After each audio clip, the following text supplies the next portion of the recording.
Good evening. Thank you for joining us. I'm Dr. Ted Thornhill, Associate Professor of Sociology and Director of FGCU's new Center for Critical Race and Ethnic Studies, or CRES. Before we formally introduce this evening's speaker, I wanted to take a moment to share a few short words about the Center for Critical Race and Ethnic Studies, and also thank several people for making CRES a reality, as well as for their ongoing support in ensuring its continued success.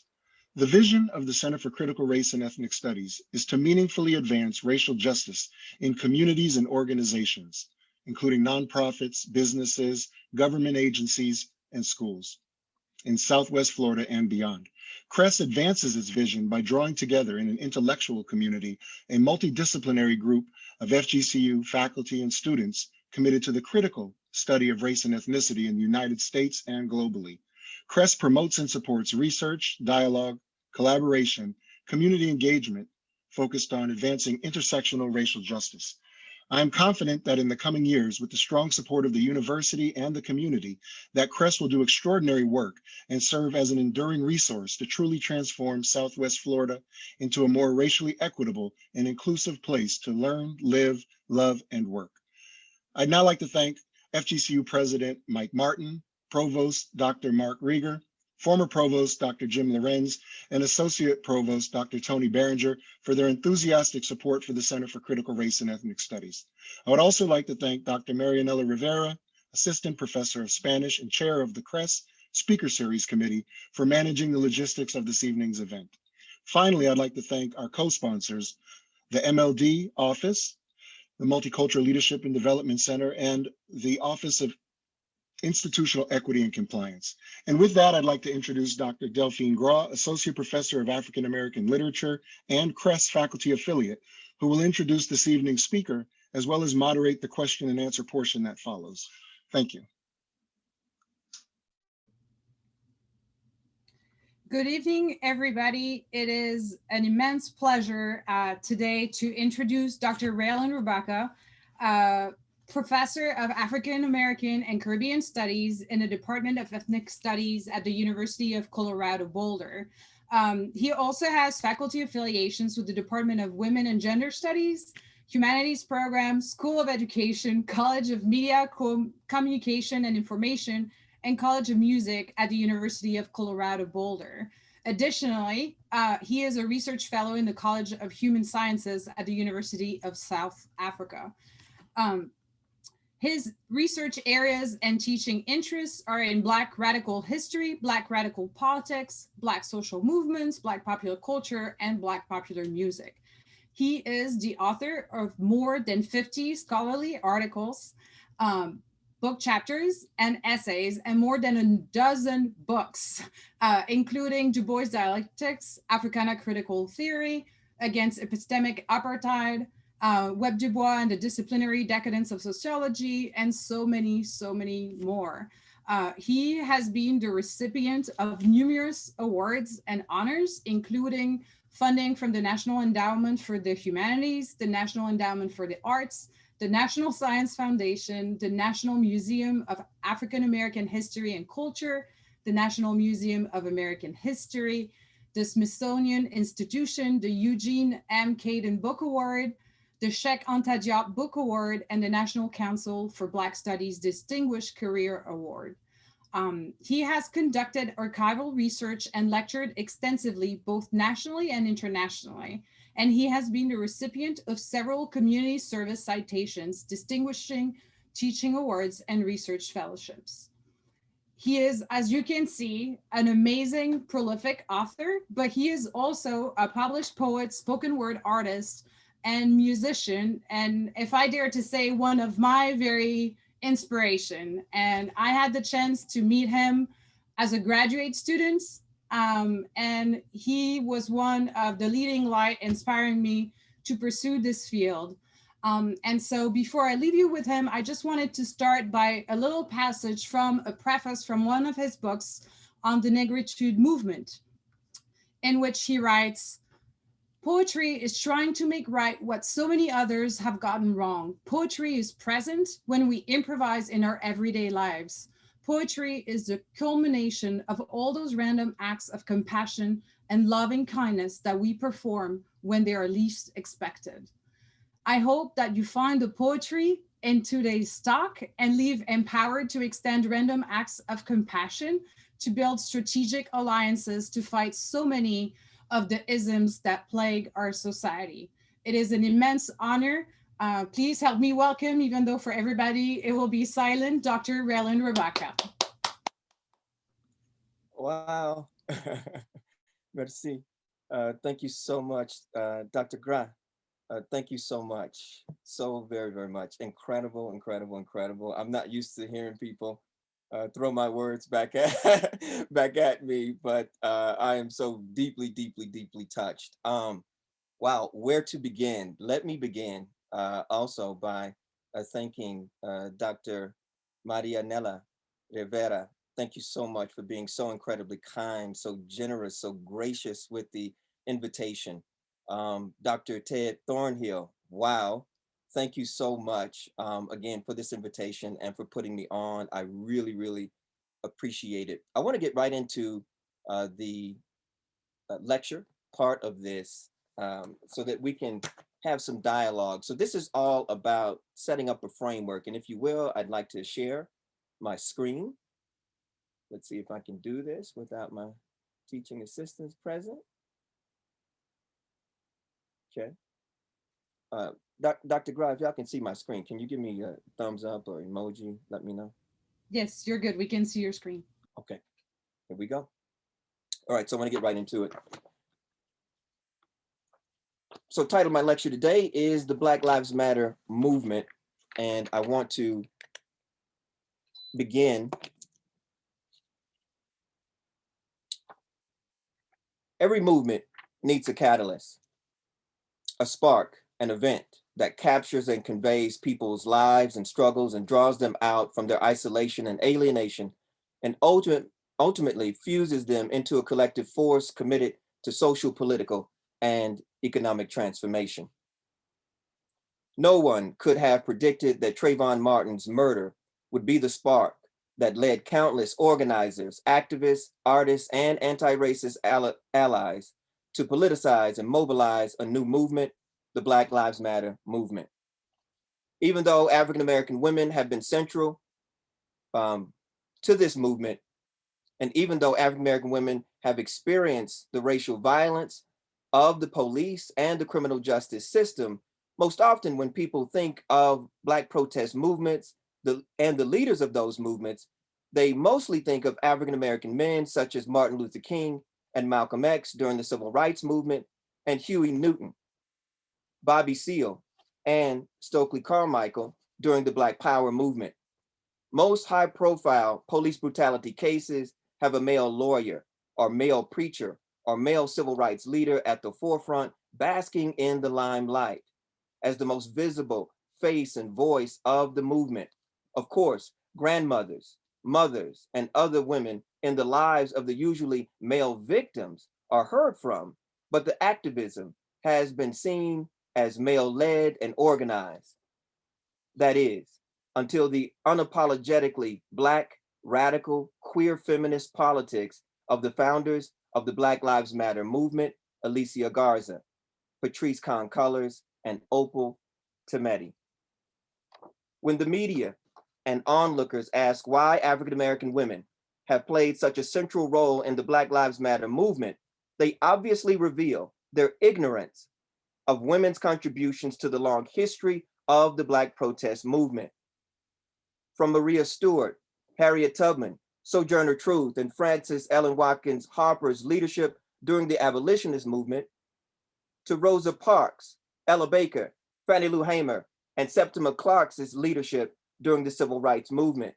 To put it plainly, African-American women have always played important roles in the various iterations of the Black freedom struggle, whether it was Ida B. Wells, who risked her life to expose lynchings throughout the South during the 1890s, or the mothers of the wrongfully accused Scottsboro boys who toured the world to build the campaign to free their sons in the 1930s, or the women of the Black Panther Party who transformed and led the party during the early 1970s, Black women have been central to every major movement for Black liberation, where most people think of previous Black protest movements as mostly male-led and male-organized. Today, the face of the Black Lives Matter movement is mostly female and queer. Let's briefly explore the Black radical queer feminist roots of the Black Lives Matter movement. And here, this is the part of the lecture that we call the breakdown. I'm really, really into hip hop culture. And so I want you to think of this lecture almost as a song. So this is the breakdown part. As y'all know, hip hop is based on break beats.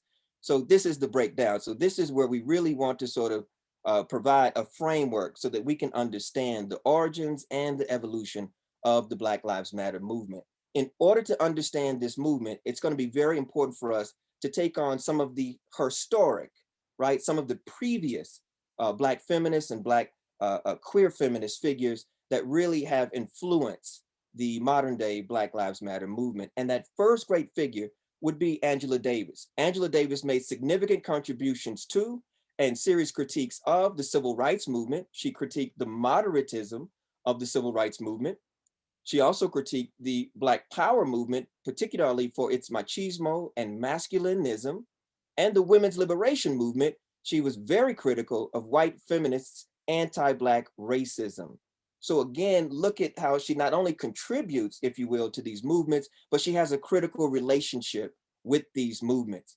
Angela Davis makes significant contributions to human rights, to civil rights, women's rights, also queer, LGBTQIA+ rights, and prisoners' rights in particular, and she emphasizes political prisoners. America has a long history of incarcerating people for their political beliefs. And so this is going to be another key component.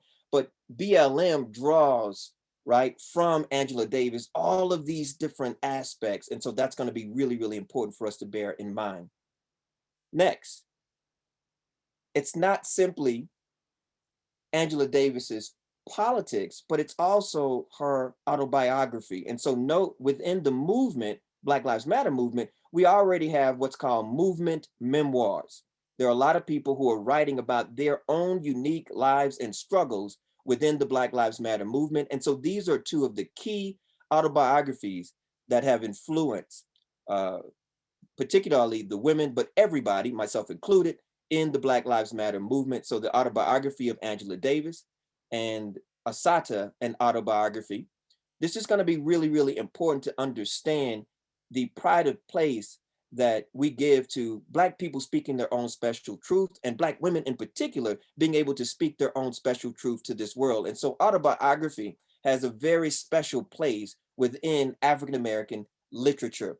And so building on this, one of the major mantras of the movement, of the Black Lives Matter movement, comes from Assata Shakur's autobiography. And for those of y'all, this is an aside, it's really important to at least acknowledge that Assata Shakur is Tupac Shakur's aunt.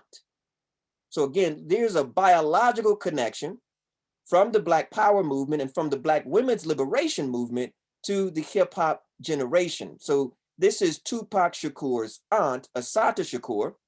And one of the key passages from her autobiography reads, "It is our duty to fight for our freedom. It is our duty to win. We must love each other and support each other. We have nothing to lose but our chains." And you're going to see throughout the movement, this is one of the major mantras, right, of the Black Lives Matter movement. And it comes directly from Assata Shakur's autobiography. Assata Shakur also helps link us to some of the prominent women of the Black Panther Party, particularly Erica Huggins, Elaine Brown, Kathleen Cleaver, and Connie Matthews. So again, there's a tendency to only sort of think about Huey Newton and Bobby Seale when we start talking about the Black Panther Party, but the members of the Black Lives Matter movement are also drawing from the women, right? Panther women and the sisters, if you will, and the mothers who were involved in the Black Panther Party. Too often we sometimes think of history only in male terms, and it's very important to disrupt that, and BLM actually goes a long way to disrupt that.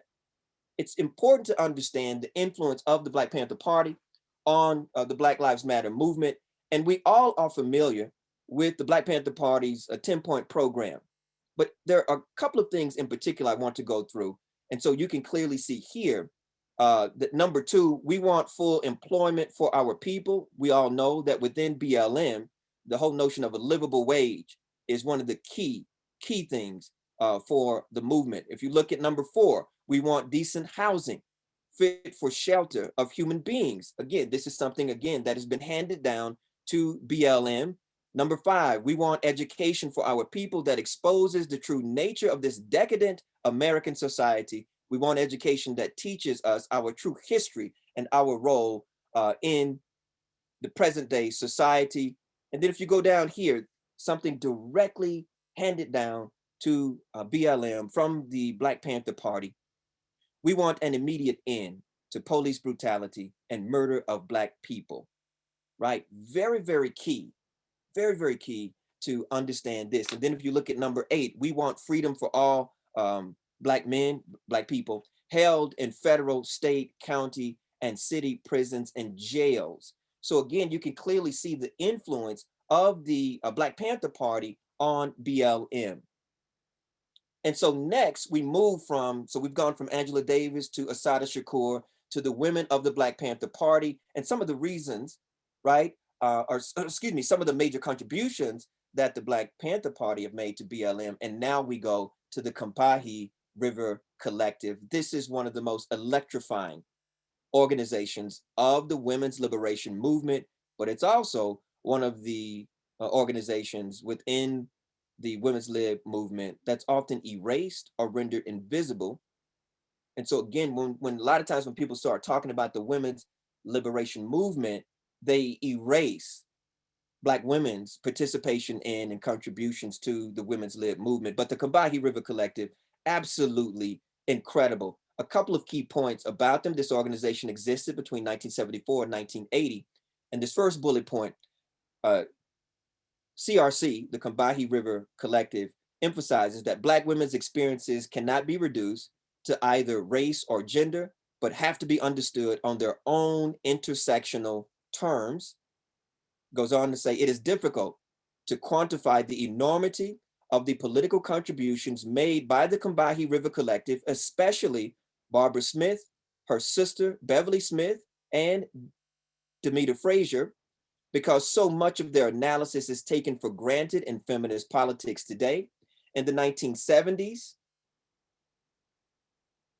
the CRC contributed the concepts interlocking oppression and identity politics, which ultimately evolved into intersectionality in the 1980s and 1990s. So again, I want to underscore that it is the Combahee River Collective that contributes interlocking oppression and identity politics in terms of feminist theory and politics. Really, really important, because sometimes Black women's contributions, people act like they just fell out of the ether. You know, they just fell out of the sky as if nobody actually contributed them. And so here's where we're trying to give credit where credit is due. Last point, the CRC, the Combahee River Collective, critically analyzed the roots of Black women's oppression in light of racism, sexism, heterosexism, and capitalism, and argued for the reorganization of society based on the collective needs of the most oppressed and exploited. That is to say, if you could free the most oppressed people in society, then you would have to free everyone. This is going to be a key concept that free floats through the Black Lives Matter movement. And again, we can see this is a direct contribution from the Combahee River Collective. This is a basic timeline. I'm not going to spend too much time on this. This is a basic timeline of some of the major events of the Combahee River Collective, but we can clearly see, again, it gets started in 1974. By 1977, they released the Combahee River Collective statement. In 1979, between 78 and 79, they put out a lot of literature, these pamphlets that are detailing the murder and the violence against Black women. And then in 1979, they have a major march. I'm really into visual culture, right? And so I think it's important for us to actually see. So here is Barbara Smith and Demita Frazier. And I want you all to see the multiracial, the multicultural group of women who are involved. At the time, they were calling non-white women, or so-called women of color, they were calling them third world women, right? And so again, you can clearly see the Combahee River Collective is going to be one of those major, let's say feminist of color, if you will, organizations that's operating in the 1970s. But again, they're often left out of a lot of the histories of the women's liberation movement. But again, major influence on the Black Lives Matter movement. Again, here's some more of that visual culture. Again, look, once again, you have a multiracial group of women. Primarily, again, this is centrally an organization that is focused on Black women, but also, again, look at this whole notion of allies. This is something that has been handed down to the Combahee River Collective, this whole notion that we have to deputize allies. There are a lot of people who are committed to Black Lives Matter, and they may not necessarily be Black people. Again, here they are at the protest in the Boston Commons. This is very important because sometimes people make it seem like it's only men who protest, and they don't realize that women protest, queer folk protest, right? So we have a wide range of folks who are involved in social transformation. And so again, the example of the Combahee River Collective. So not just talking about it, but being about it. Here are some of these key pamphlets. I just want to point out again that the pamphlets were not only in English, but also in Espanol. So they were also in Spanish as well. So this whole notion of multilingualism, there are many of us who speak more than one language, right? And there are many people in the United States of America that speak more than one language. So all of you that are interested in organizing and activism, let's make sure we have some multilingual organizing, some multilingual activism. I don't know if they can hear me out there. Here is the Combahee River Collective with Cherie Moraga and Gloria Anzaldúa.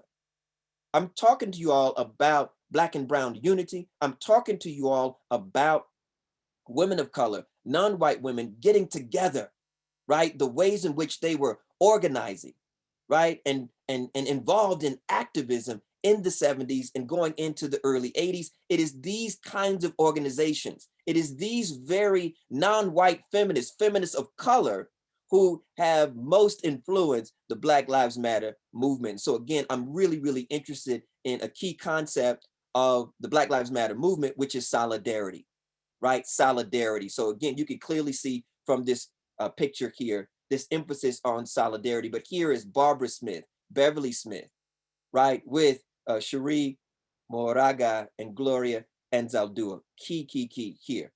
And then lastly, one of my own personal, somebody I consider an intellectual icon, one of the big influences on me, Dr. Barbara Smith. And she put out one of the first major Black feminist anthologies, which is called Homegirls, right? So again, a key figure that a lot of times is not emphasized as much as she should be, either in African-American studies or in women and gender studies, or even in queer studies, right? And trans studies. But a figure like Barbara Smith is key to understanding the philosophical foundation and the politics of the Black Lives Matter movement.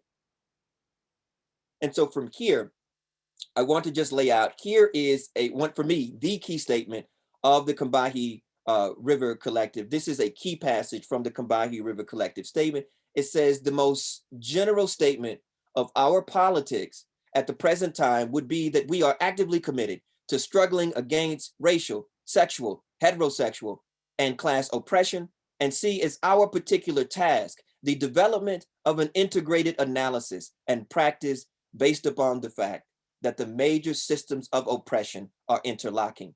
The synthesis of these oppressions creates the conditions of our lives. As Black women, we see Black feminism as the logical political movement to combat the manifold and simultaneous oppressions that all women of color face. Please note that key term, simultaneous oppressions, these interlocking systems of oppression, key concept contributed by the Combahee River Collective. And so now we're finished with the breakdown. And so we're back to the key components of the lecture. Hopefully we have a framework right now to understand the rest of what I'm about to come with. The Black Lives Matter movement is a response to the anti-Black racism that is deeply woven into the fabric of American history and spread throughout contemporary American society. Black Lives Matter translates the intersectionality critically discussed and heatedly debated on the campus and applies it to the community. As Alicia Garza asserted, Black Lives Matter is an ideological and political intervention in a world where Black lives are systematically and intentionally targeted for economic exploitation, mass incarceration, and complete destruction. It is an affirmation of Black folks' contributions to this society, to democracy, to our humanity, and our perseverance against all the odds that enslavement, the Black codes, Jim Crow laws, and other forms of American apartheid entail. The Black Lives Matter movement has always been about more than the state violence against Black people and the killings of Black people by police and vigilantes. When one really studies, let's see if I can read it off the screen. When one really studies and gets involved in the movement, it is relatively easy to see how BLM goes beyond old school narrow nationalisms and masculinisms that place Black men in the foreground and Black women, Black queer and trans folk, and Black disabled folk in the background, or erases them all together. When we move beyond the mainstream media's misconceptions of the Black Lives Matter movement, when we dig deeper and research the movement for ourselves, we come to the realization that Black Lives Matter unapologetically affirms the lives of Black queer and trans folk, disabled folks, Black undocumented folks, folks with records, women, and all Black lives along the gender spectrum. It is a movement that centers the lives of those who have been marginalized within both white America and Black liberation movements. Most of us, including the founders of BLM, understand it to be a movement to rebuild the Black liberation movement in the 21st century. The rallying cry, Black Lives Matter, calls our attention to the deprivation of Black life, to the ways in which African Americans historically have been and currently continue to be denied basic human rights and civil rights in a country built on a system of racial and economic enslavement. As W.E.B. Du Bois emphasized in Black Reconstruction, we live in a slavocracy disguised as democracy. Black Lives Matter is an acknowledgement that Black folk have been living in abject poverty since 1619, and that even though we are no longer physically shackled and chained, socially, politically, and economically, we remain enslaved and exploited, hunted and hounded in a country built on Black blood, sweat, and tears. BLM connects the lives and struggles of our enslaved ancestors with the more than 1 million Black people who are caught up in the prison industrial complex, literally locked in cages in every state in this country. It is an acknowledgement that mass incarceration and the incessant feeding of the monstrous prison industrial complex with more and more Black bodies is simultaneously an act of state violence and a form of cultural genocide, symbolizing both the violation of Black people and the intentional destruction of Black culture. Black women in particular continue to bear the burden of the never-ending assault on Black children and Black families. And that assault is an act of anti-Black racist state violence. Black, queer, and trans folks bear a unique burden in this heteropatriarchal society that treats them like trash, disposes of them, and simultaneously fetishizes them and profits off of them. Black, queer, and trans folk experience many different forms of anti-Black racist state violence. The fact that 500,000 Black people in the United States are undocumented immigrants who are rendered invisible and reduced to shame and relegated to the shadows is another form of anti-Black racist violence. Black folks living with disabilities and different abilities bear the burden of state-sponsored Darwinian experiments that attempt to force them to fit into boxes of normality defined by white supremacy is also anti-Black racist state violence.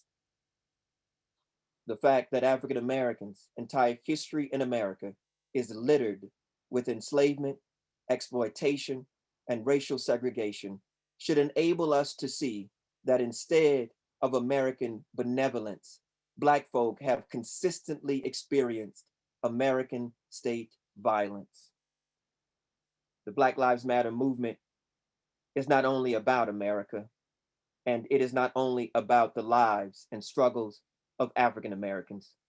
Black Lives Matter is a global movement. It is a bridge between Africa and the African diaspora, because America does not have a monopoly on anti-Black racism. Black people have been enslaved and racially colonized in Central America, in South America, in the Caribbean, in Europe, in India, in Arabia, in Australia, and carried away from Africa to all four corners of the earth.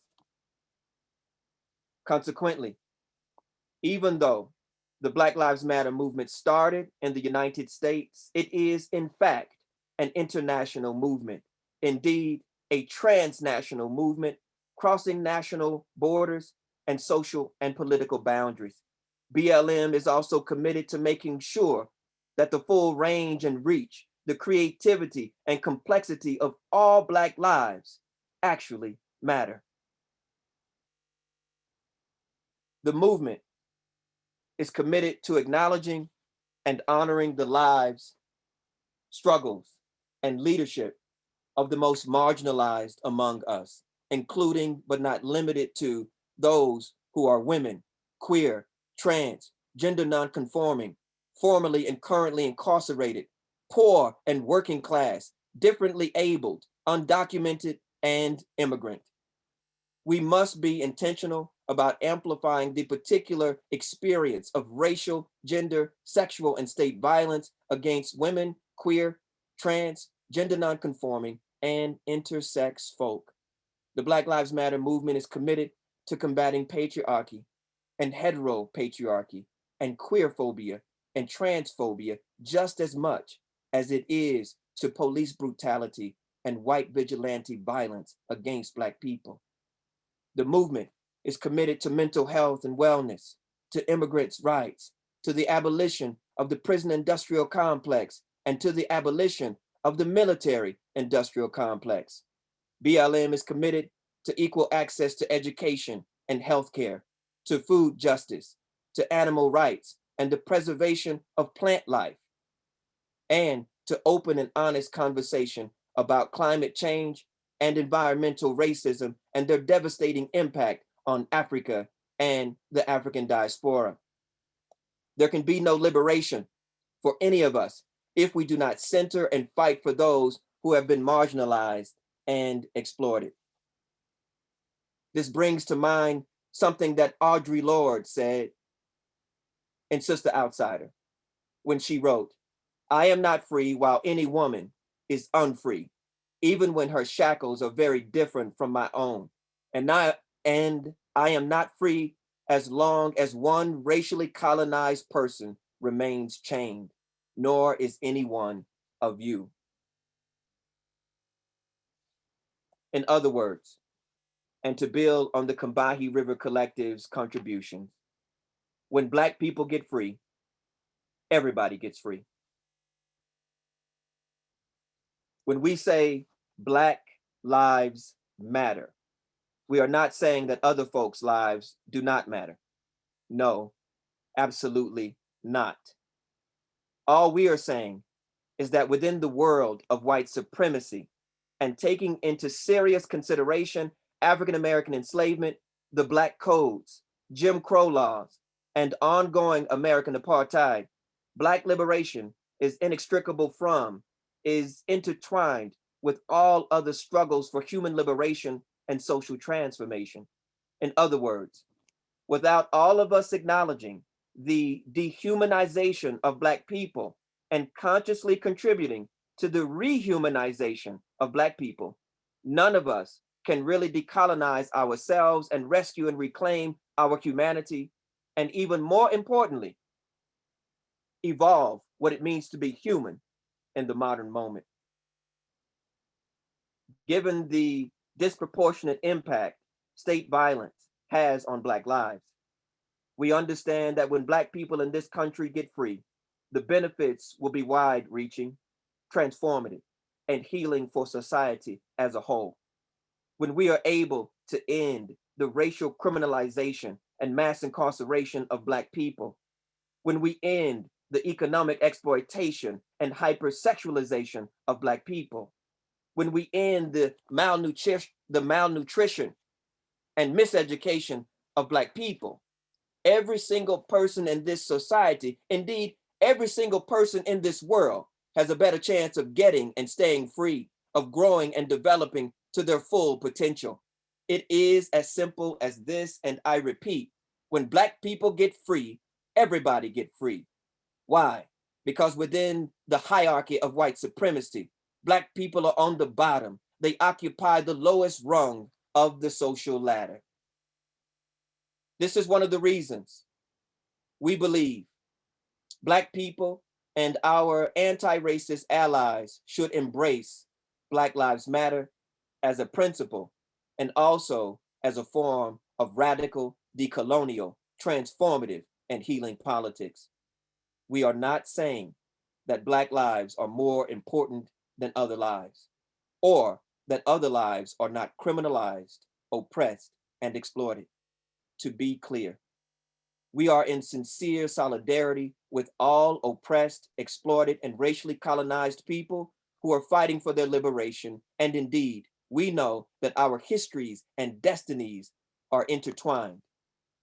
We stand in solidarity with our international, racially colonized family members who are fighting against the ravages of racial capitalism, environmental racism, food insecurity, war, and continued colonization.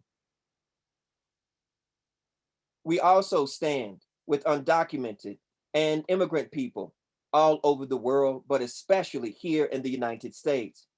We also recognize and honor the rights and struggle for land, self-determination, and reparations for our indigenous, racially colonized family members. The Black Lives Matter movement supports the ambitions and work of all progressive and struggling people against 21st century forms of imperialism. It also seeks to intervene in the current political climate and assert a clear vision of the world we want to create. We believe that we have to be bridges for those who claim to be our allies and help them evolve into our advocates. We must reject quick fixes and false solutions and solemnly believe that we can bring into being a complete transformation of society, which sadly consistently places profit over people, greed over need, and make it impossible for most of us to live decent and dignified lives. The Black Lives Matter movement also asserts that it is appropriate and necessary to have political ideas and actions grounded in and growing out of Black lives and struggles without other non-white folks, or white folks for that matter, needing to wiggle their way into the center of Black politics and Black social movements. All of us need to acknowledge the central and critical role that Black lives and struggles for Black liberation have played in inspiring non-Black people's historic and current social and political movements. In other words, Black protest movements have consistently been used as a model for non-Black people's political protests and social movements. Whether we turn to the American Indian movement and the Chicano movement, or the women's liberation movement and the gay and lesbian liberation movement, the theory and praxis of the Black liberation movement has consistently provided political paradigms and movement models for non-Black peoples, political protests, and social movements. In closing, If, in fact, we are committed to a world where all lives matter, then on principle, we should support the contemporary manifestation of the Black Liberation Movement, i.e. BLM, because the Black Lives Matter movement, seemingly more than any other modern movement, has popularized the very idea of political protest and social movement in the post-civil rights movement, period. Once again, I say, when Black people get free, everybody get free. Thank you.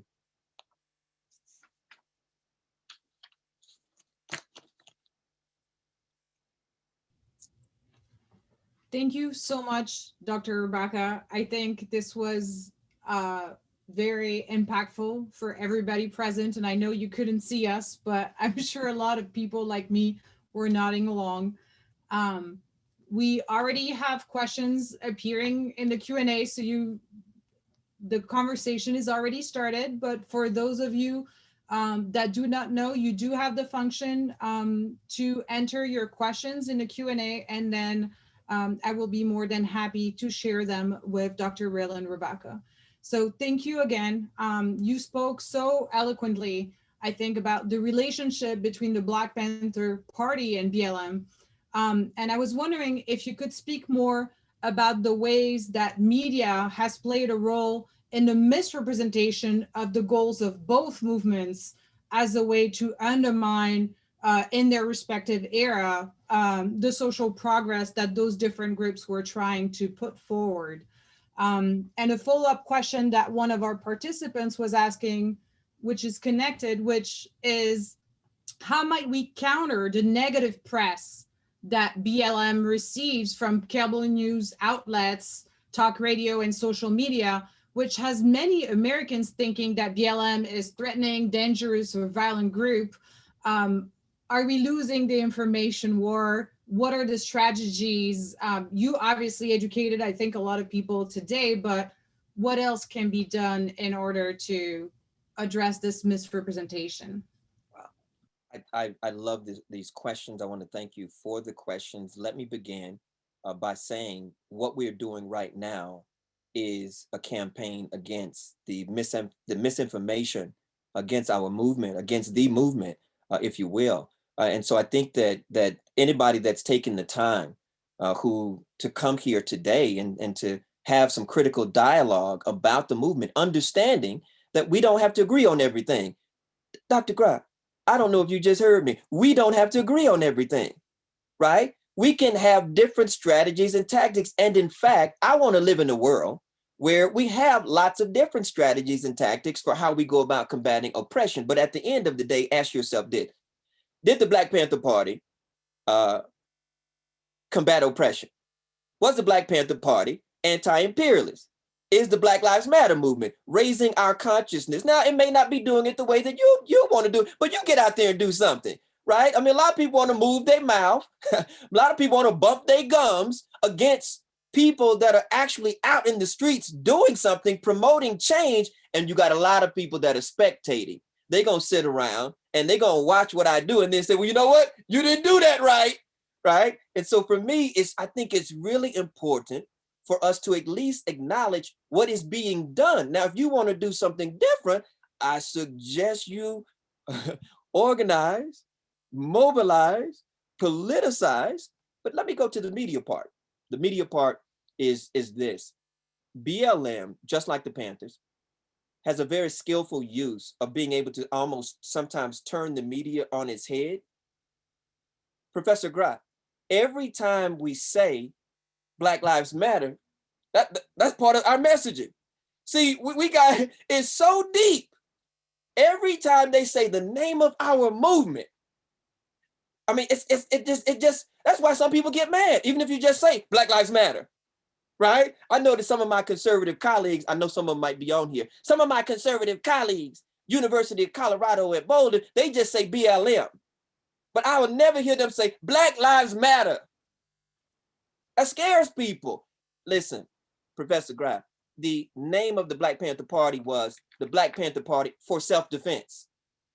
So look at how in the title of it, they're showing you what that organization was about. The Black Panther Party was not about offending anybody. It was about defending Black people. And we live in such a white supremacist society that saying things like Black people, you know, self-defense for Black people and Black Lives Matter, that's somehow controversial in a society that enslaved Black people for 350 years. Something is wrong with that society. Don't blame that on Black people.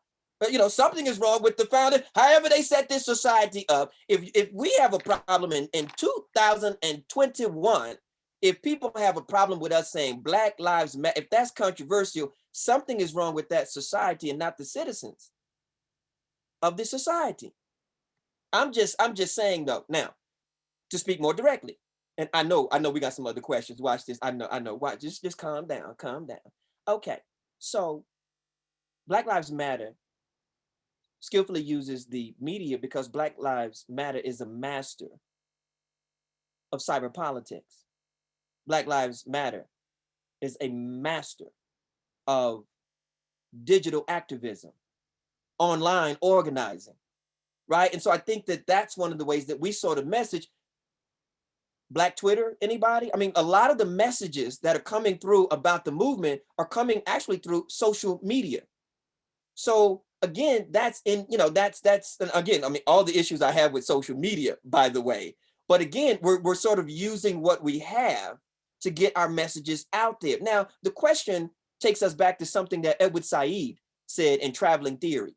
In Traveling Theory, Edward Said, the great Palestinian intellectual and activist, points out in Traveling Theory, you have to ask yourself this question: what is it that is lost when that message or that theory moves? And then what is gained? So what is lost and what is gained? So there are some things that are lost whenever we have to use Babylon, mainstream media, but there might be some things that are gained. We might gain some things where people will hear some of this and say, you know what, I'm fixing to go and research the movement for myself. So at the end of the day, we have to be like Frederick Douglass. We have to practice self-education. We can't rely on our oppressors to be our teacher. You can't rely on an imperialist to teach you about anything other than imperialism. I mean, something is strange that's going on, that we really want our televisions to be our teachers. Woo! Something is wrong. If you want your TV to be your teacher, the TV is there to sell products and push products. Now, you may learn a little something, but I hope even this lecture, I hope that it will spark some thoughts and some conversations, and people will roll up their sleeves and get out there and join some of those community organizations and get out there and practice social activism and get out there and really sort of like, let's transform ourselves in the process of transforming this world. Thank you so much. And there are a lot of people that keep commenting on what would you say if the BLM movement was represented as a terrorist organization, or then the next step too, like how do you convert political protest ideology into political power and representation? So beyond the media, what is the next step too?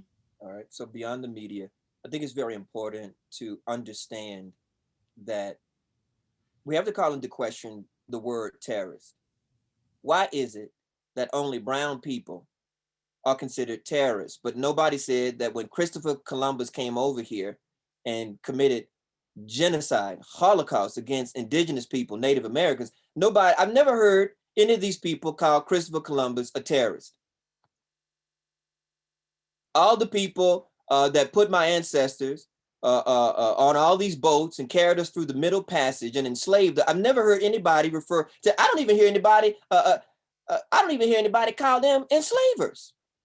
I mean, that's like, so again, I think that it's very important for people in power can cherry pick. They can redefine reality in ways that we cannot, because we do not control the ideological apparatus to get our messages out there. So all I'm saying is, at what point do we call into question who is a terrorist? How come it's only brown people and black people that are considered terrorists, and nobody is saying, right, that the people that came to the pilgrims, I'm probably gonna get in trouble, the pilgrims from the Native American, from the indigenous point of view, A lot of the people that are running around here, they call them pilgrims, they call them founding fathers. Hey, from the indigenous point of view, terrorism. They terrorized. It's racial terror. They terrorized the indigenous people. That's the only way you have the United Colonies of America. The 50 United Colonies of, America started out with 13. Some people don't know their own history. Go ahead. America started out 13 colonies. And now what they did, see, this is trickeration. As Malcolm X would say, this is trickeration. They call in colonies states, and everybody went along with that. Instead of calling it, we live in a colonial empire called the United Colonies of America, and BLM is just calling it out. That's why you can see within my lecture, I keep emphasizing decolonization. The only way we're going to be able to rehumanize each other is we're going to have to actually acknowledge America as a colonial project, even more, America as a racial colonial project. See, racialization is key to understanding what's happening in America today. I won't bring up the anti-Asian attacks that happened last week in Atlanta. I'm just saying race is central to most of the key events in the United States of America, and BLM just highlights that. Even when it comes to gender, even when it comes to sexuality, even when it comes to spirituality and religion, education. I could do this all day, but I don't want to bore you. You're not boring anybody. Actually, everybody keeps saying, excellent presentation. This is wonderful. So I don't know if you get to see the comments, but like everybody's loving it. Oh, beautiful. Something that comes up a lot in the questions is, why did you feel compelled to speak specifically on the struggles of Black women? And so there are several people in the Q&A saying they've seen Black men cut Black women completely out of the conversation. What made you dive deep into the history of women's contributions to BLM? And there is a related question here. Why do you think Black men got most of the credit for civil rights movements? And why do we only learn about Black men and not the women in history classes or otherwise? Thank you. This question is so powerful. And so I want to be very solemn in my response, very sincere. I want to shout out my grandmother. She's 93 years old, and she's waiting on me to tell her about my little lecture today. I want to shout out my grand aunt. She's 91 years old, and my mama. One of the many reasons that I feel my conscience compels me to center, to honor, to acknowledge Black women, African American women in particular, but Black women, is because that's who reared and raised me. I wouldn't be before you all today, if they had not sacrificed everything. I'm the first person in my family to ever go to a college or a university because of them. And I wouldn't be here right now if it wasn't for them. And so that's the first part of it. I should also point out my mother is a womanist theologian. So to be raised by my moms and my grandmoms, my grandmother has been active in the National Association of Colored Women for nearly 70 odd years. And so I think that's the fact that my own intellectual, personal, all of my origins are Black feminists, like Black women are so central. And I feel, Professor Gra, that I wish more brothers would use whatever gender privilege they have to make sure. I want to live in a post-patriarchal world. And I know that that's going to impact Black America, right? That's going to shift some things. And it's really important for me to articulate that part of what I'm doing is called Black male feminism, that there are a lot of brothers. I wish I could turn around here and if I could find it on my shelf, there's a whole book by Frederick Douglass called Frederick Douglass on Women's Rights.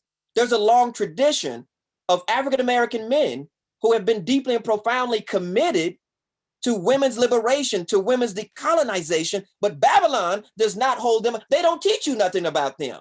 And even when they talk about the leaders of these movements, a lot of times they are the most masculinist, testosterone heavy men, but those of us men that attempt to have progressive gender politics, that are really committed to women's rights, to women's decolonization, to women's liberation.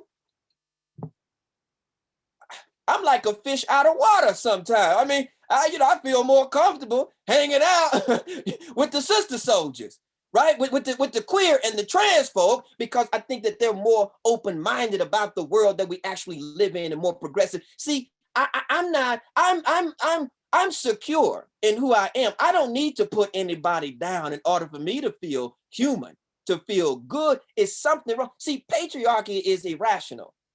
And the problem is that many African-American men, it seems to me, have internalized, many Black men have internalized patriarchy. And so they are writing history just like the dominant patriarchal society. Many straight Black folk, yeah, let's talk about it. Many heterosexual Black people are erasing and marginalizing queer and trans voices in the Black community. And all I'm saying is, as a professor of African-American studies, I'm interested in the full range and reach.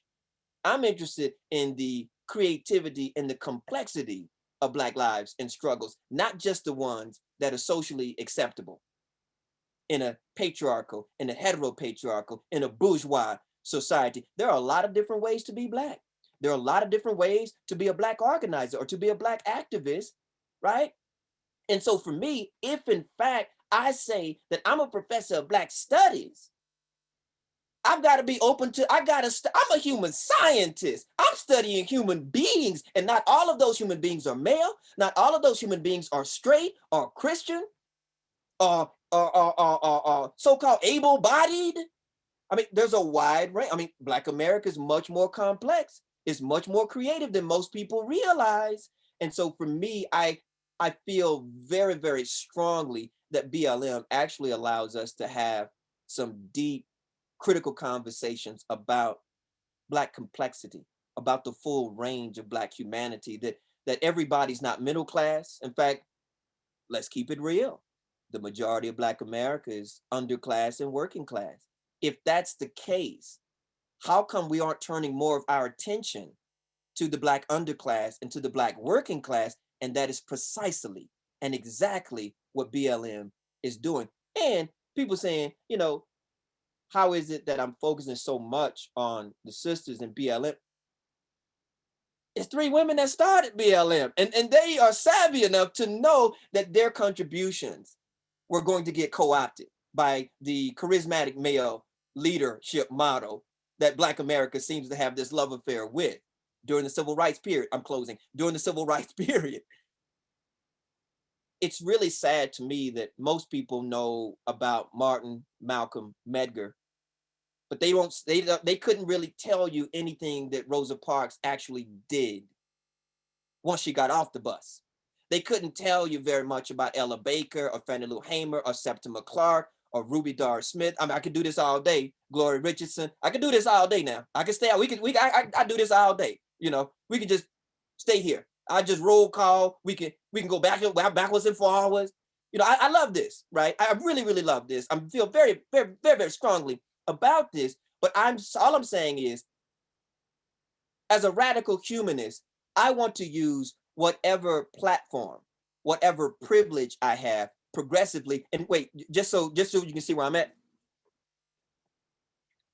And I actually got that from this book right here by, The Purpose of Power by Elisa Garza. What would happen if all of us acknowledge, the most marginalized among us and use our privilege, our platforms, our power progressively? I think that we would have a radical transformation, not only of ourselves, but of society. I just dropped the mic and boom, just dropped the mic on you. I know, and everybody in the chat is like exploding the chat. So I want to apologize ahead of time if I don't get to everybody's comment or question. I think you're having a very deep impact on everybody. Part of the questions have to do with how do you change then the educational system? What is for example, an appropriate role for public schools in explaining BLM, for example, because the social media messaging might be overwhelming, and American students have little background to put into context with information or disinformation. So what is the role of public schools there was one question, or how do we restructure our educational system to better inform those about Black history in its many different forms and with all the varied voices that make it what it has been, even though it's not represented in that way? I love this question. I want to point out that I'm in the Department of Ethnic Studies. So essentially, I'm in a multiracial, multicultural department, and I bemoan the fact, I'm deeply troubled, I'm saddened by the fact that our youth, much like myself, our youth can go K through 12, kindergarten through high school, graduate, and never have a single course in African American studies, never have a single course in Indigenous studies, Mexican American studies, Asian American studies. And it really saddens me that people have to pay $20,000 a year, $25,000, $30,000, whatever the price tag that they're putting on out here in Boulder. I don't want to get y'all in trouble. Florida Gulf Coast University, what's up, baby? So here's the thing. All I'm saying is that I really think I'm surrounded by too many educational reformers, and we need some educational revolutionists. See, we don't need no more reform. Well, all they're gonna do is just keep moving it around, but ain't nothing really gonna change. It's time to really talk about how do we have a more critical education system, and we start providing children, youth, with serious education, things that they really need to know to navigate this society.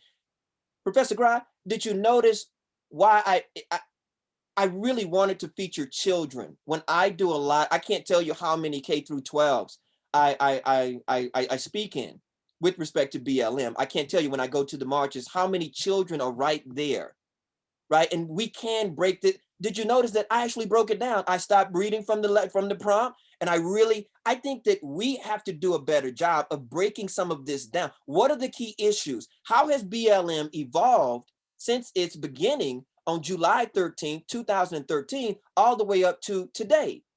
And that's precisely what I'm trying to chart in my class, right? But again, part of what we are doing out here, I feel like each student in my class, if I invest that much in them for 16 weeks in my Black Lives Matter movement class, I want them to go out into their communities and be a transformative force, to give people real critical education, to raise their consciousness about BLM. This is how I don't have a heart attack, right, and pass out, because I'm only one person. We got to have a division of labor. And so I really do think that we need more BLM workshops for teachers.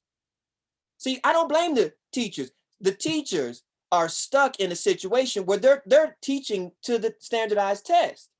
So I know there are many progressive teachers, they would like to incorporate, right, Black Lives Matter into their curriculum. I know many of them, certainly after last week, would like to incorporate Asian American studies into their curriculum. But the system is such that only Big Brother, and that's who it is, only Big Brother can tell you what you can teach. Here's the other thing. We also gonna have to do a double duty. My mom's, bless her heart, my mom's used to take me to the library. She knew that I was not going to get Black studies out of K through 12. And again, this lady's working 3 jobs. How she did that? I'm humble.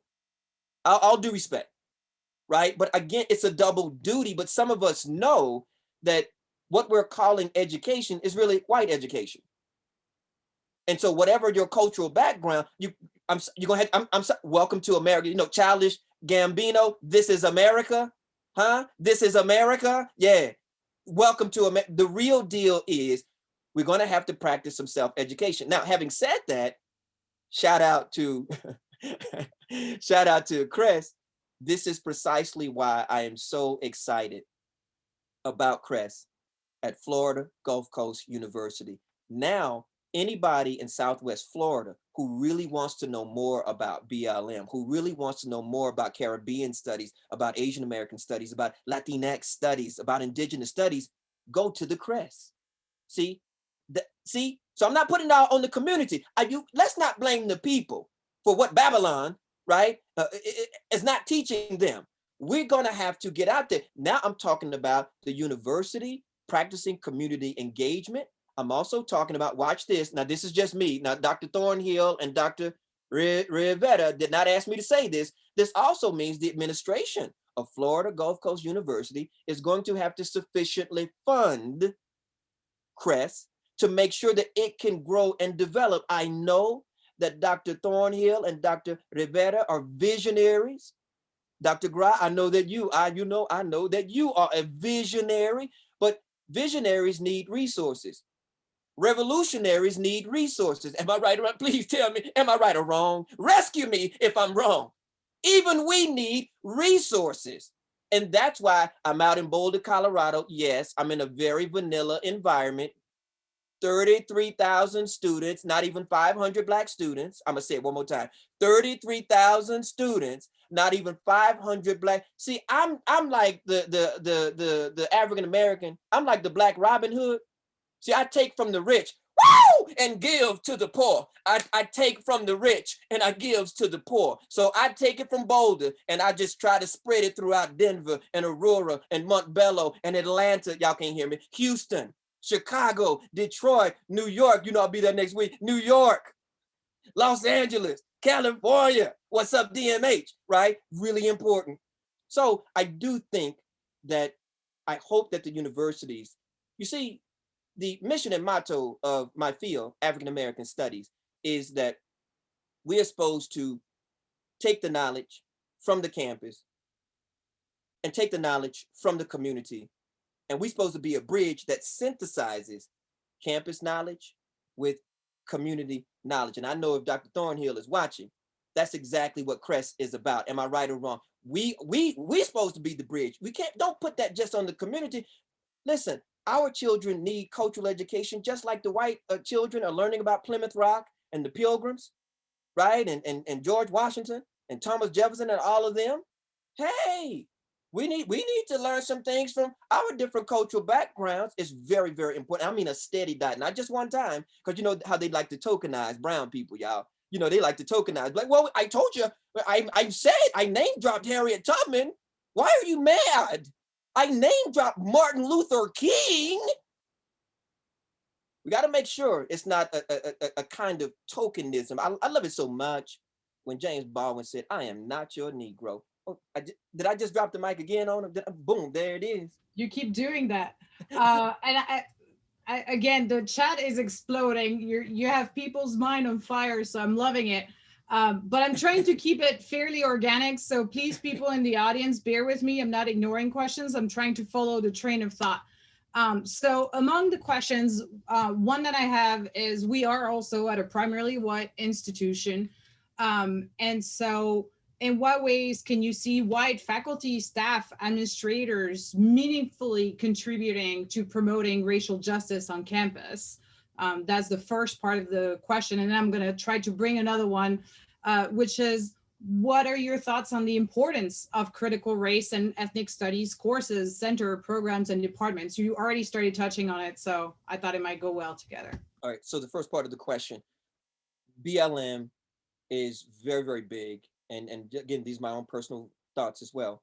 But I believe that I have a mandate and a mission. I teach at a predominantly white school. I do not teach at an HBCU. I'm profoundly and deeply committed to HBCUs. I have all kinds of, Dr. Grott, you're gonna be like my therapist for a moment. I have all kinds of intellectual anxiety about teaching at such an elite, predominantly white school. I can say to you that I feel compelled to deputize my white allies. I believe that this is very important. What do I mean by that? Let me break it down briefly. I mean that just like when the question came to me about, well, why so much emphasis on women or queer people or trans folk and so on and so forth, we have to use our privilege progressively, understanding that the ultimate goal is, I don't want no privilege. I want everybody to have equal access. That's the kind of world I want to live in. I know y'all gonna get mad and say that I'm like, a reincarnation of Angela Davis or something, because I really do believe in democratic socialism. I believe that we should share power, share this society, have shared education. We shouldn't just be learning all about white people. And many of our white colleagues know that, you see. And so for me, how do we let them understand that? I'm going to say it very slowly. This is something that I'm influenced by James Baldwin on this. White people are not going to be able to achieve their humanity as long as non-white folks are dehumanized. See, all of us are going to be a lot less human if all of us do not have equal access to human growth, human development, right? And so for me, I really do believe that we need, like, say for instance, Professor Graf, my white students need to see anti-racist white professors. See, anti-racist white folk, they need anti-racist models too. If all of the models for anti-racism are only Black and brown folk, they're gonna question whether they can actually do that. One of my favorite books by W.E.B. Du Bois is called John Brown. He wrote it in 1909, right? We all know that Du Bois was not only the architect of Black studies, he also was the architect of what's called critical white studies. David Roediger says so. Everybody knows that.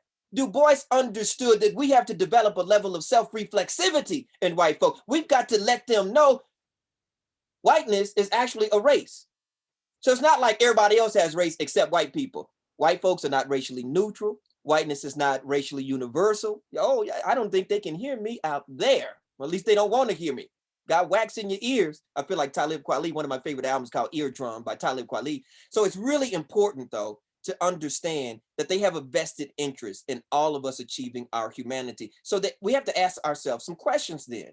How is it that they can be a bridge from BLM to whatever suburb they might live in, or whatever trailer park, right? We got a lot of working class white people out here too. Shout out to the working class white people, right? Because what I'm trying to talk about, this is something that Du Bois talked about in Black Reconstruction, is a level of interracial worker solidarity. If we could achieve that in America, it'll transform this whole thing. If you could get non-white workers in solidarity with white workers, oh boy, the capitalists, they're gonna stay awake at night. They're gonna miss a lot of sleep, you see? So for me, that's a part of it. The other part of it, so with ethnic studies, I believe that ethnic studies courses are incredibly important. Obviously, I believe that ethnic studies departments and programs and critical race are very important. We have to make sure that they are not symbolic, that they're actually substantive. Because I think that some of these universities, after Breonna Taylor, after Ahmaud Arbery, after George Floyd, after Atlanta last week, there's going to be a lot of symbolic overtures to diversity, but we need to make sure we have to hold them accountable. We have to hold our own institutions accountable and make sure that they're not tokenizing diversity work and the importance of diversity as well. And again, but somebody's going to say, but how can we really do that? I don't have tenure yet. How can I really hold them accountable? I'm going to tell you what we did out here. And I don't know if any of the administrators from Boulder are out here, but hey, I got to keep it real. We started a petition. Right now, we're involved in a struggle for a center. We're trying to establish a center for African and African-American studies. All other non-white groups have centers on the Boulder campus, but not Black folk. Now, the university been around since 1876. Everybody else got a center except Du Bois's Black folk. So we started a petition. It has over 1,000 signatures on it. And the students went and presented it to the provost and the president and all of them, right? And then they just said, well, actually, we're going to just email it to the regions too and let them know what's up. So we have to teach our students political pressure and direct action tactics. So again, a lot of this is coming straight out of my BLM class. So, I got called into the principal's office. It's one of those things where how can we push, right? Make sure that the needle moves in another kind of direction. How can we practice institutional transformation? How can we do precisely and exactly what Harriet Tubman did, what Frederick Douglass did? How can we make sacrifices for the greater good? I'm willing to do that. BLM is willing to do that. How many of our white colleagues, I'm talking about high level university administrators, how many of them are willing to use their power, use their platform progressively? Somebody has power. It's not just free floating out there in the ether. Somebody can make some key decisions to make sure that Crest is going to be there for the next 5, 10, 25 years, keeps growing, keep developing. I've already told everybody in Crest, you can put me down as an official faculty affiliate of Crest. I'm willing to do whatever it takes to make sure that this venture keeps going. I'm willing to do it, but it would be nice if the people on the ground right there, that they would also have the same kind of passionate commitment to Crest. Thank you. A lot of questions too in the Q&A are about how do you transform BLM movement and its ideas into political action. There are specific questions, for example, about legislation trying to make it harder to vote and disenfranchise underrepresented groups all over again. The attack in various states on critical race theory. So what would you suggest, or what do you see BLM and other groups being able to do to have an impact in legislation, politics, and so on? I love this question. I'll try to keep it brief. In the last 2 election cycles, we saw BLM actually have an impact on presidential elections. What we don't necessarily see so much is BLM's impact on local and regional elections, but at the presidential level, did we not get Bernie Sanders at least to say, right, at the time? Now, Clinton, it was a hard go at first. It was a real hard row at first, but to act like BLM has not significantly impacted presidential politics, especially with Democrats, right? Something's gonna be really tricky. Did we all see when Joe Biden actually came out, right, during the pandemic and went down on one knee? Now they had to help him get up, bless him, brother Joe, right? But again, right, it's really important for us to be able to hold our elected officials accountable.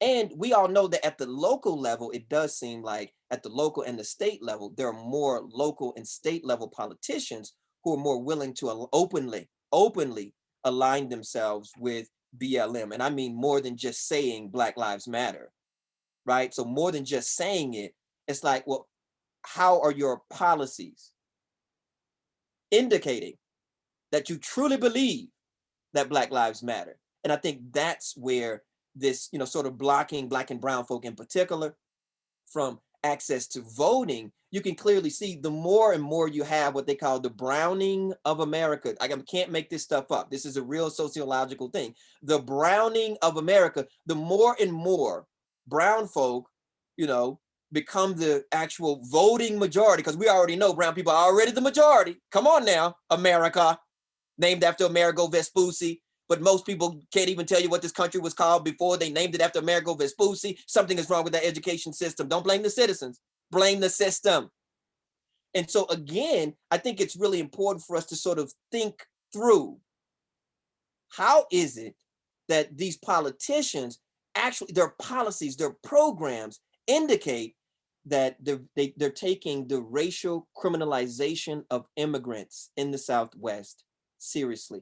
How are they taking the assault and the murder of Black trans women seriously? Like, epidemic proportions. I don't really hear a lot of people coming out, politicians, talking about key issues. Hey, what about the livable wage struggle? What about prisoners' rights? Come on, I could do this all day. So again, a lot of things need to happen in the aftermath of Trump's presidency, if you will. We know that a lot of things got rolled back, but the fact that BLM emerges during Obama's administration says a lot about how disaffected many Black folk were. We knew that much more could have been done, should have been done. And the situation in Black America was very dire under the first Black president. So again, I think there's a kind of irony that happens, that BLM emerges under a Black president. Why? That lets you know that Black folk, we thought that there was going to be a lot more hope and change. Obama's campaign slogan. We thought there was going to be much more hope and much more change, especially trickle down to Black and brown folk. Didn't necessarily happen. We took matters into our own hands. Now we got this global network called Black Lives Matter. Wow. You're dropping the mic on me again.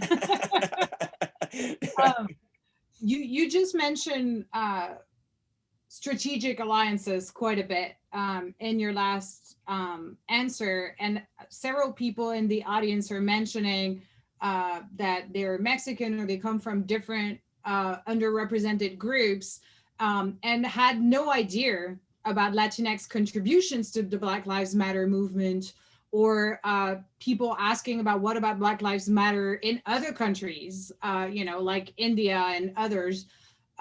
So could you talk a little bit more about those strategic alliances and their role? Yes, absolutely. Thank you. This is a great question. One of the core principles, as I've already said, but I want to reiterate, one of the core principles of BLM is solidarity.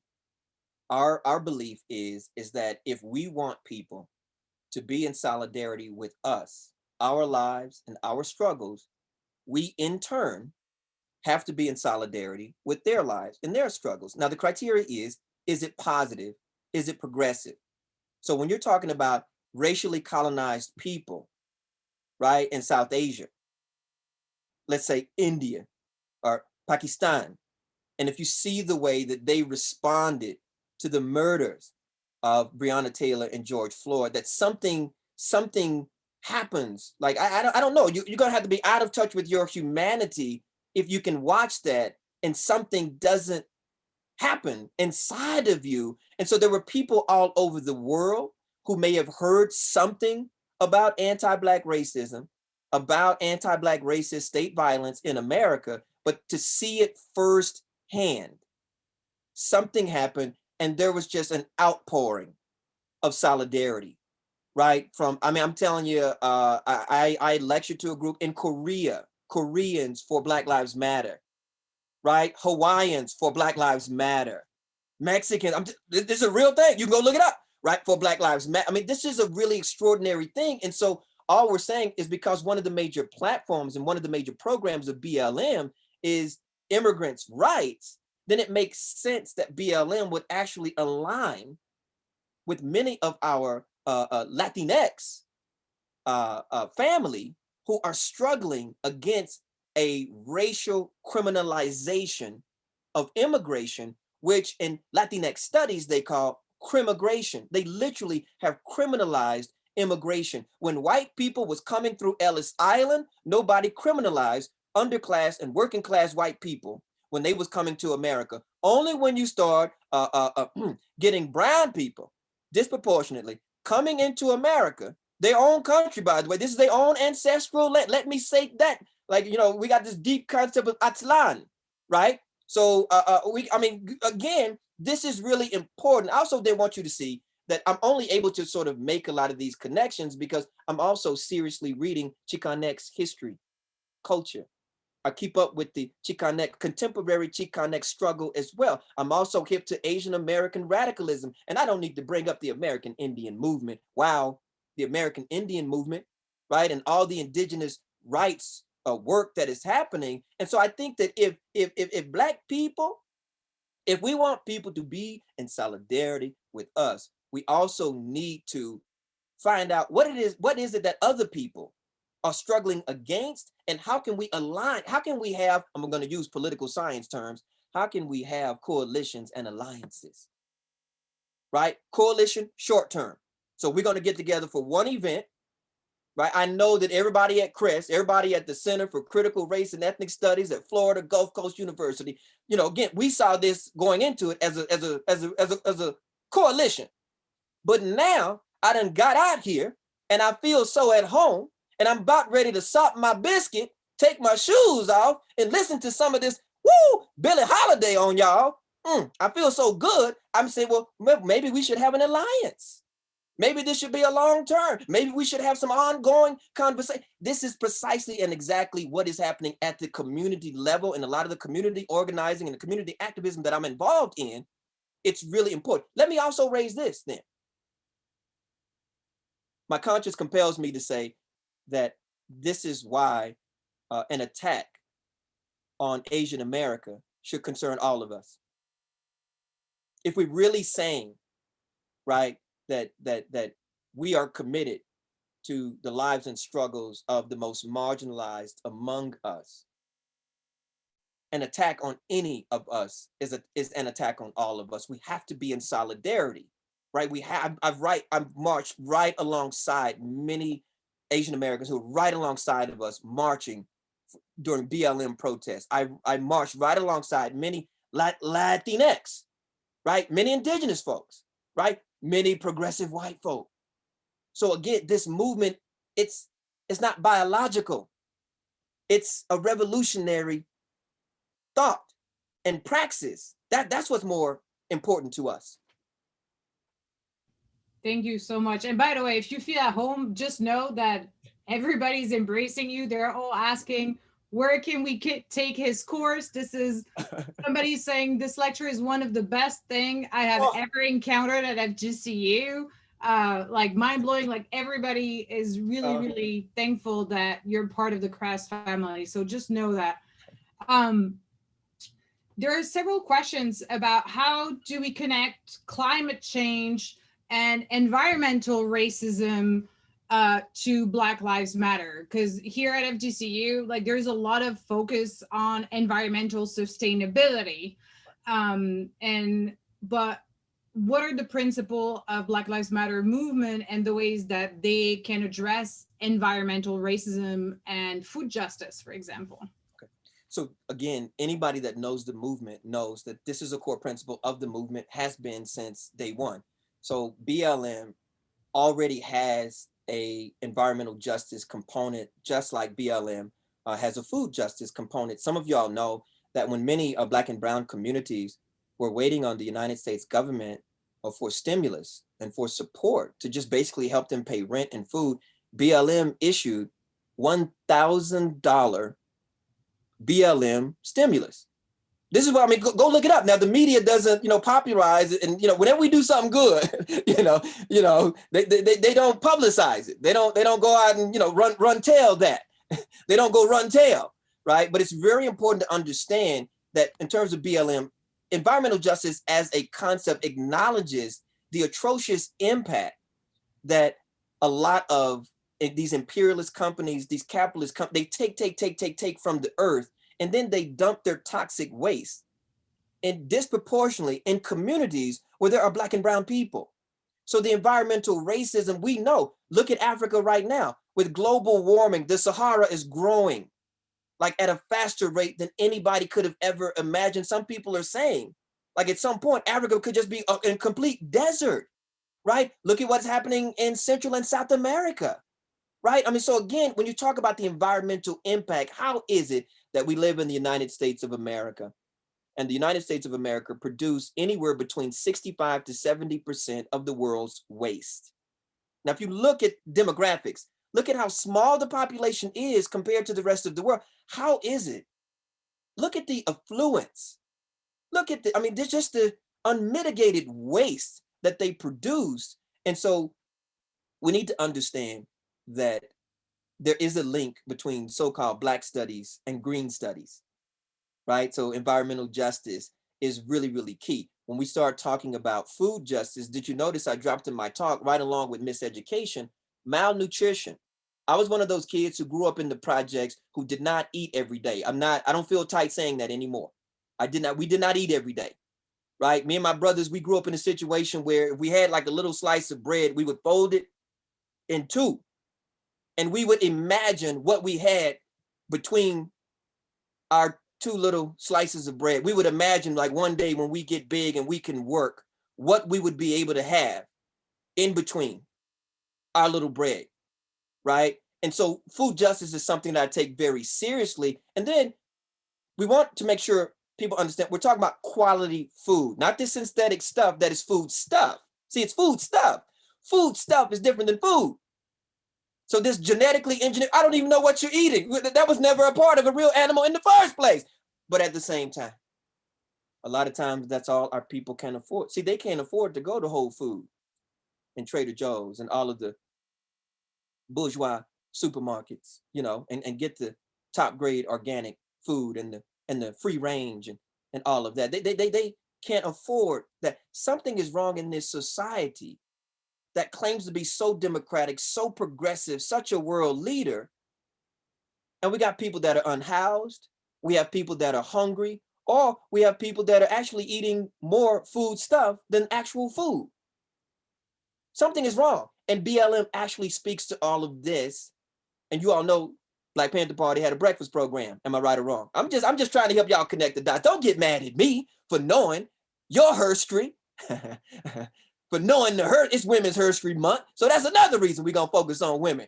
Lord have mercy. Now, for me personally, I feel like every day is Mother's Day. You know, I be shouting my mother out. I feel like I'm Stevie Wonder. I just call to say, hey, mommy, I love you. Yeah, yeah.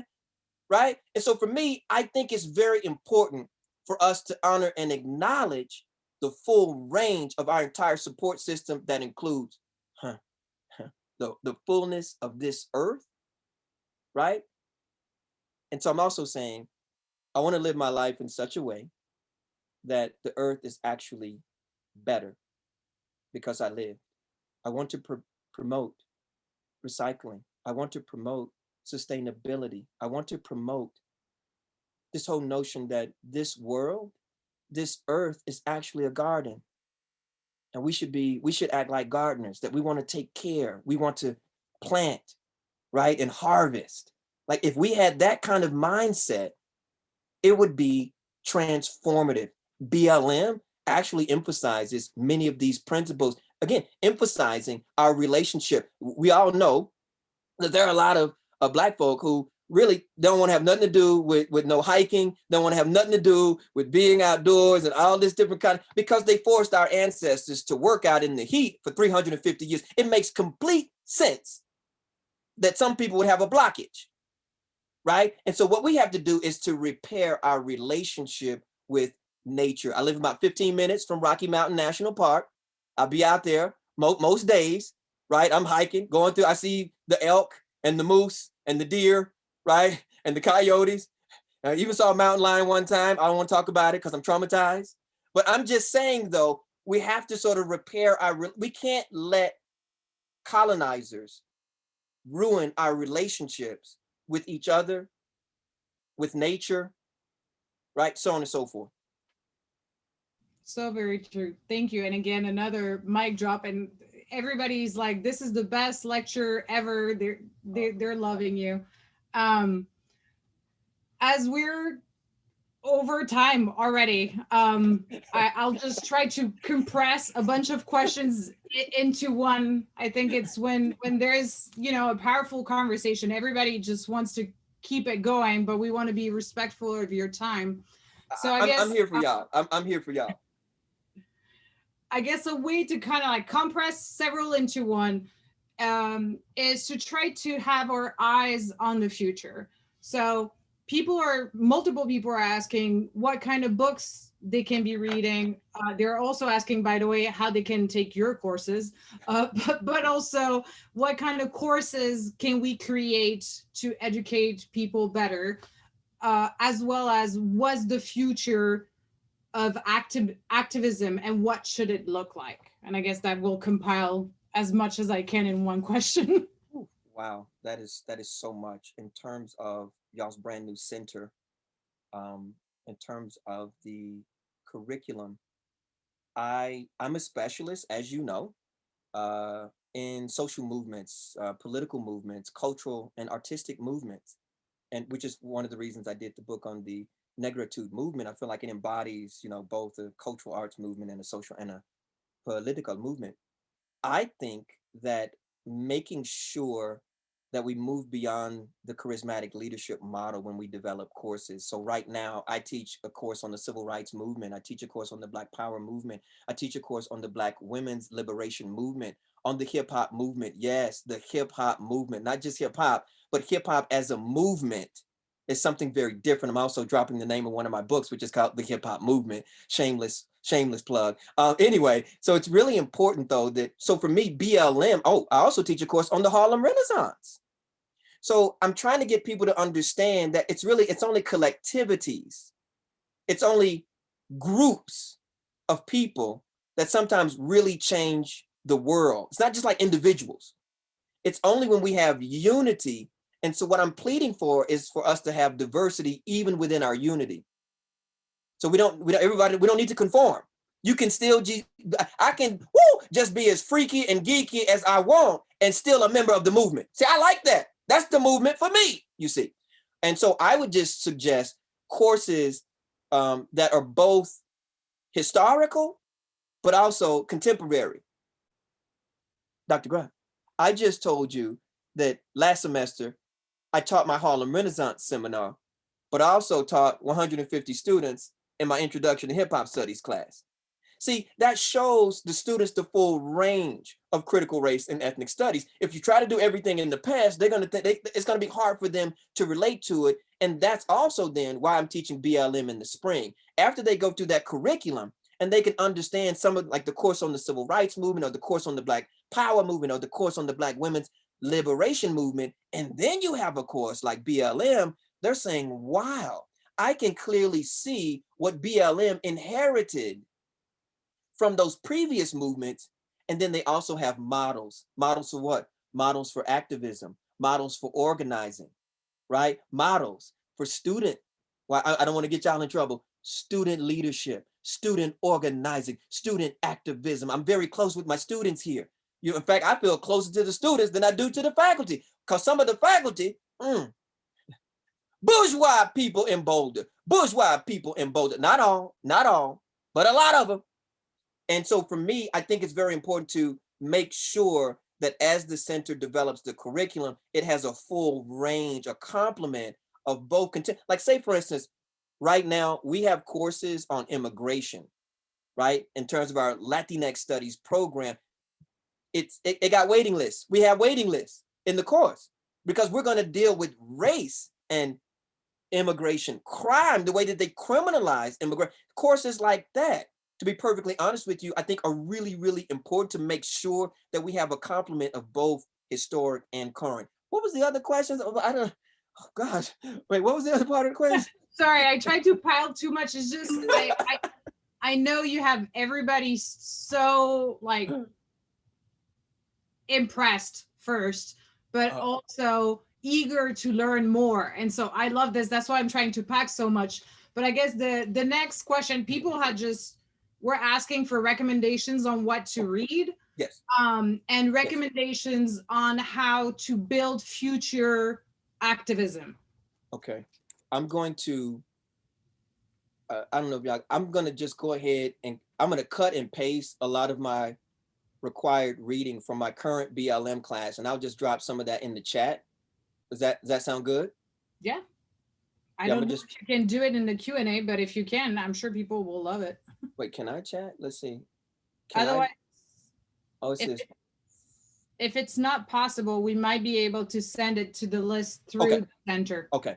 Let me just read out just for folks who are here who may not be on y'all's list, sir. But I would say some of the key works that I'm using for my class, you saw on the screen, Michelle Alexander, The New Jim Crow. So that's Michelle Alexander, the New Jim Crow. Charlene Carruthers, Unapologetic. Subtitle, A Black Queer Feminist Mandate for Radical Movements, but her name is Charlene Carruthers. The book is called Unapologetic. Obviously, I've already talked about Elisa Garza, The Purpose of Power, a book that was incredibly transformative. So Elisa Garza, The Purpose of Power. Patrice Kahn-Cullors, When They Call You a Terrorist. And she's, by the end of that book, she actually redefines terrorist and said, now you can't put that on us, right? So Patrice Colors, when they call you a terrorist. One of my intellectual idols, Barbara Ransby. Barbara Ransby. Title of the book, Making All Black Lives Matter. Making All Black Lives Matter by Barbara Ransby. Barbara Ransby also wrote the definitive book on Ella Baker. So look at that connection. So she's studying, right? She's a specialist in the radical women of the civil rights movement. This is her hit book. And then she also writes a book on BLM because many of us understand the Black feminist origins and evolution of BLM. Many of us understand the Black feminist origins and evolution of Black America. So again, BLM is right in stride, but if people don't know that longer history, I don't know if they can hear me. If people don't know that long history, right, then they're gonna act like BLM is something, you know, so unusual and so different, and they don't understand like they're building on an Angela Davis and Assata Shakur and Audre Lorde, the Combahee River Collective, so on and so forth. Then after that, we have Keeanga Yamada Taylor from Black Lives Matter to Black Liberation. So that's going to be Taylor, Keeanga Yamada Taylor, from Black Lives Matter to Black Liberation. Yeah, and so these are the core texts. I have a lot of others, but these are the core central texts that we are using right now. My students, bless their hearts, they keep up with their wild man professor, keep up with what I'm doing, and I also think that something unique is happening in that while BLM is actually going on, we have all of this literature, all of this scholarship, all of these blogs, all of these manifestos, these BLM related or BLM centered works that are coming out. And so I think that some people are going to look back 10 years from now, 15 years from now, 25 years from now, and they may look back at BLM the way that we look back at the Harlem Renaissance or the Civil Rights Movement or the Black Power Movement or the Women's Liberation Movement or the American Indian Movement or the Chicano Power Movement or the Asian American Movement or the Gay and Lesbian Liberation Movement. We might look back one day and say, wow, and people are going to ask you, your children, your students are going to ask you, what were you doing when BLM was going on, when they murdered Breonna Taylor, when they murdered Ahmaud Arbery, when they murdered Sandra Bland, when they murdered George Floyd, what did you do? And please don't lie on me and tell them I didn't try to give you some guidance and give you some direction. My conscience will be clear. I'll sleep good tonight because I'm trying to help to raise people's consciousness. And so let me say this as well. I hope that everybody on this call will accept the gift that I'm trying to give you in the spirit in which it is given. What am I saying? I'm saying that for me, knowledge is precious. It is a gift. This is something that I learned from reading the narrative of the life of Frederick Douglass when I was 12 years old in junior high school. I read the narrative of the life of Frederick Douglass. And when I found out that even though I was in the projects, that Mr. Douglass was enslaved and he taught himself to read and write, I think it has defined the trajectory of my life. When I saw that even enslaved, he liberated himself. He practiced self-education, and I made up my little mind at 12 years old that I really was going to have, if I really want to know something, I'm probably going to have to teach myself. Now I know if I keep on, I'm gonna put some of y'all professors out of a job, but all I'm saying, all I'm saying is it is important for us to give I personally, very humbly, all I'm trying to do is give my students some tools so that they can practice self-education. I don't know it all. I certainly do not know it all about BLM. I do not know it all about hip hop. I do not know it all about W.E.B. Du Bois. I do not know it all about Frantz Fanon. I do not know it all about the Negritude movement or Amilcar Cabral. I do not know it all. One of the reasons that I am a professor is because I figured out which job would allow me to read books. That's the only reason I'm up in here. This is the job. Hallelujah. Oh, holy. This is the job that they will pay me to read books, to go and talk to progressive young people about the books I have read. And every now and then, Dr. Grant, every now and then, They actually give me a little grant so I can go and write a book. This is the best job in the world. In fact, it's not a job, it's a mission, it's a vocation. This is not an occupation. Like, what is our responsibility also as progressive professors? Shout out to all of y'all that got on here and brought who y'all know is a radical professor to Florida Gulf Coast University. So I appreciate y'all for doing this. So again, you're using your platform. One of the key chapters that we get out of this book called The Purpose of Power, Alicia Garza asked a question. She encourages us to use whatever power, whatever privilege, whatever platform we have, to use it progressively. Y'all could have brought in one of these old tired lecturers. Y'all could have brought in somebody really tired that was just gonna bore the students, right? And just kind of name drop some couple of token things and just turn off the mic and go on home and get their check. Oh no, not the RA, the BA, or the KA, not me.